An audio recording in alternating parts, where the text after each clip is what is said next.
So hey everyone, welcome to today's session. So we're going to look at AWS Snowball. It's a very interesting service. It's one of my favorite services. It's pretty easy to understand. You may even see just one or two questions in your exam. It can for your professional exam, it can come in accordance with database migration service, where it will be really helpful for some kind of migration activities. And for your solutions architect associate, also it comes under one of the migration services. It's an amazing storage service. That's what I would say. But on the AWS console, they have listed it under the storage service. So I mean, enough about the mystic around AWS Snowball. But let's see what this service brings us. Right? What are the features that it brings on the table?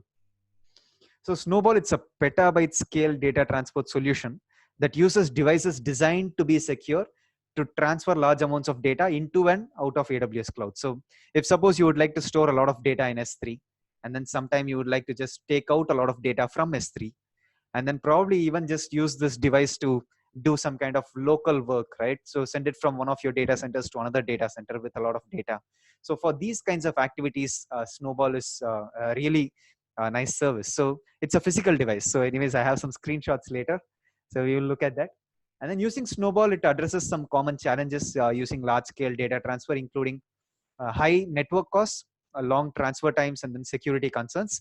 Because if you have like a petabyte of data, you can't transfer it over dedicated lines, wherein you will have to at least get 100 Gbps kind of dedicated lines in order to do some kind of transfer that to lasting over a long amount of time, as well as at least a month it would take for you to transfer a lot of data. So with all of these concerns, right, and including the high network costs and the long transfer times, Snowball actually solves all of these concerns. And customers today, they use Snowball to migrate analytics data, any kind of geometric data or video libraries. So I believe there are some media companies that uses Snowball devices to transfer all of their video libraries to the AWS cloud, specifically to S3. And then even it helps to when you're decommissioning an entire data center, Snowball devices come into play over there also.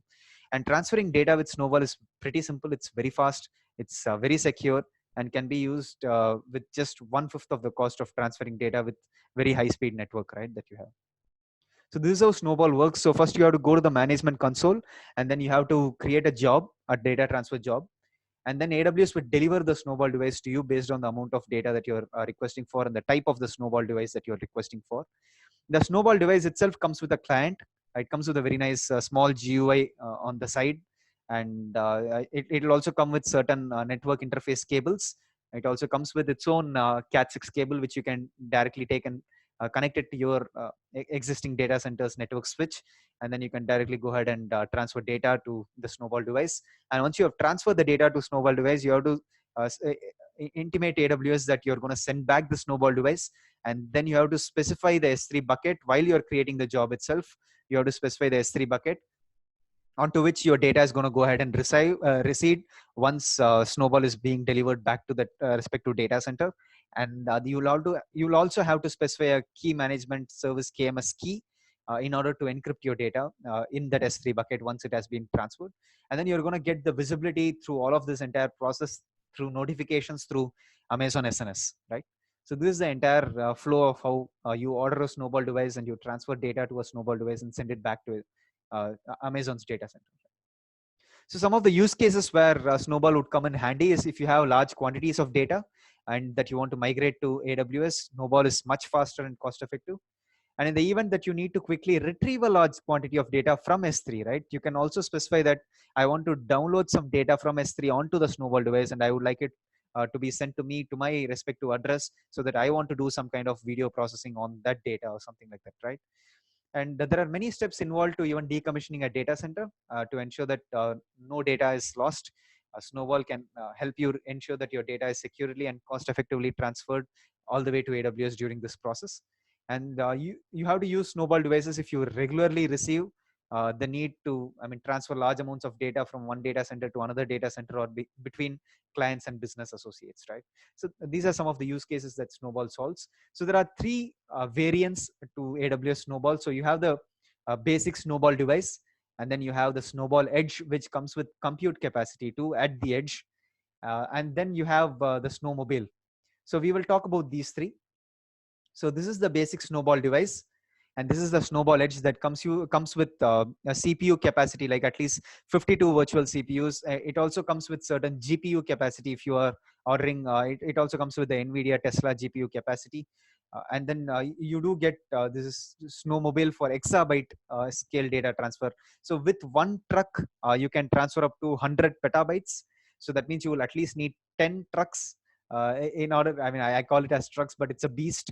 You can call it as a beast. So any kind of nickname that you want to give for Snowmobile, you can. So yeah, with 10 Snowmobile devices, you will be able to go ahead and transfer 1 exabyte of data, which is 1024 petabytes, right? So if you want to do any kind of processing in terms of Lambda workloads or any kind of, algorithm processing or something like that, where you need CPU capacity and GPU capacity, you can go with the Snowball Edge device, which is a little bit costly. And at the same time, you can reserve these devices for 1 year or 3 year term period within an organization where you pay a yearly fee at the start, right, upfront. So you can reserve these devices too. That's also possible, right? Now let's look at Snowmobile's features, and I'm pretty sure you're going to be mind blown with these features. So it's an exabyte scale data transfer service that is used to transfer large amounts of data. So you can transfer up to 100 petabyte with one Snowmobile a truck, right? So it's a semi-trailer truck. And if you use 10 Snowmobiles, you can go ahead and transfer 1 exabyte of data. So after an initial assessment of your organization, the Snowmobile will be transported to your data center, and AWS personnel themselves will come and configure it for you and attach it to your network storage. And when your Snowmobile is on site, they will work with your team to connect a removable high-speed network switch to your local network, and you can start beginning your data transfer. And once your data is loaded, Snowmobile is driven back to AWS because it's a truck. Yeah, it's driven back to AWS where your data is imported into S3. So now the security features that come along with Snowmobile. So it uses multiple layers of security to help you protect your data, including GPS tracking, alarm monitoring, 24/7 video surveillance, and an optional escort vehicle, security vehicle while in transit. So all of your data is encrypted with 256-bit encryption keys that you manage through the key management service, and it's designed for security with full chain of custody to your data, right? So you will have to actually ask AWS in order to provide you with a Snowmobile device only when you have petabyte scale data transfer. But otherwise, I mean, most of the use cases would be solved by using a Snowball or a Snowball Edge device. So now let's go to the console and let's be crazy enough to go ahead and order a Snowball device. So I'm right now in the Northern Virginia region. Let's go to Snowball, and I'll show you as to how to order one device. You could probably just copy 2 kilobytes of data onto that and send it back to AWS. And that would be pretty crazy, right? So let's do this. So let's go ahead and create a job. So I'm going to choose my destination country. So you can see it's United States over here. But when you choose your existing region over here, right, which is Mumbai, then you will be switched to that respective country, which is India, right? So it depends on which respective region you are ordering the Snowball device from. So we are going to choose the task to, to be imported into S3, all of our data. So it's going to come to us as a blank device. But if you choose export from S3, then it will come to us with the data from S3. And you can go with only local compute and storage. Therefore, probably you just only use it for your local storage to do any kind of local data processing, and probably even transfer it from one data center to another after copying all of your data from data center 1 to data center 2 or something like that. So right now we'll just go with import into S3. So let's go to next. So we have to provide an address. So let me just quickly go ahead and type an address.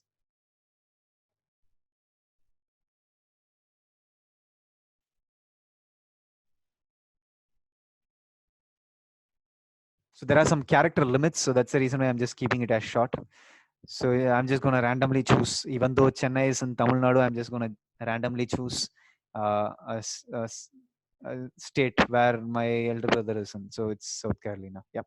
And doesn't matter which zip code you're giving. Your phone number also doesn't matter. At least all that we need is to go to the next page, right? And they give you 2 shipping speeds. You have 1-day shipping and 2-day shipping that you can choose from. Yep. So you can see over here, you have these 3 devices that are available right now. But if suppose you change your region to some other region, then in those regions, you may not even see this screen because they may have only one type of device that is available. When they have more types of devices that are available, then probably you can go ahead and choose either one that you want. So you can see over here, we have something called a Snowball Edge Compute Optimized, where we have 52 virtual CPUs and 208 GB of RAM with storage of 42 TB, and then we have 7 TB of SSD storage too. And then you have something with GPU, like I mentioned, which is the NVIDIA Tesla, if I'm not mistaken. So over there also you have the same capabilities. And then you have storage optimized, wherein you don't have uh, any SSD storage, but then you have very high hard disk storage. And then your compute is also, you're trading off on your compute when you're going for storage optimized, right?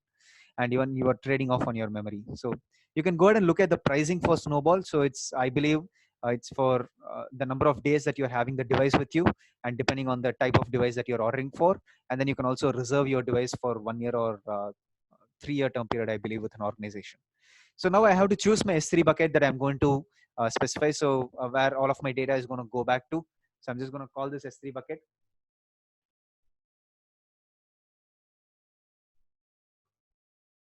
So I'm going to create this S3 bucket. And then you can see if you are going with the compute, right, with any storage optimized or any compute optimized, you can choose a Lambda function. And you can also choose EC2 instances that come with your device, right, for any kind of edge related processing. Oh, so I have to give a job a name.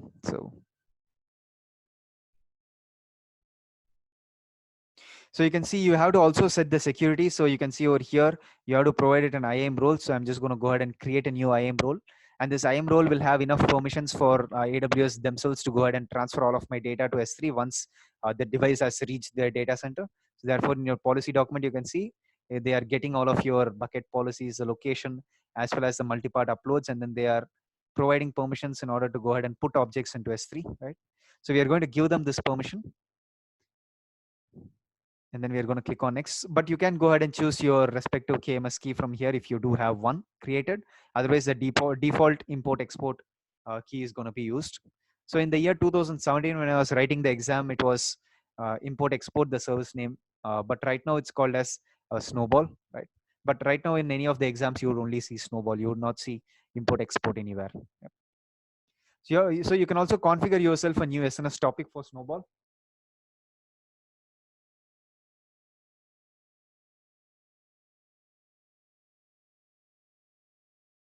So I'm going ahead and configuring a topic name and also an email address as a subscriber for the topics for me to receive any kind of notifications, and then click on next, and then go ahead and create the job. So you can go ahead and create the job, but then you'll have to cancel it within the hour if you don't want to incur any charges. So that's what I'm going to do right now. I'm just going to directly go ahead and click on actions and cancel job. I'm going to give the job the name over here, and then go ahead and click on cancel job. Yes. Okay, so right now it's in the status of cancel, so you're not going to be charged anything. And at the same time, you can go ahead and click on get client, and you can go ahead and download the respective client. So you can see over here, you can go ahead and download the client in order to for you to connect to the Snowball devices, right? Cool.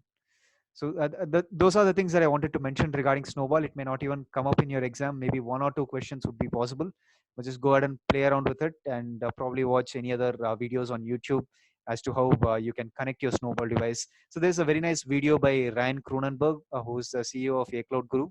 So he gives a very nice walkthrough to how do you connect your Snowball device to your existing data center, and then how do you power it up, and then go ahead and transfer some files to it. So if you get some time, please do go ahead and watch that video. Thanks a lot, guys, and have a great day. Bye-bye.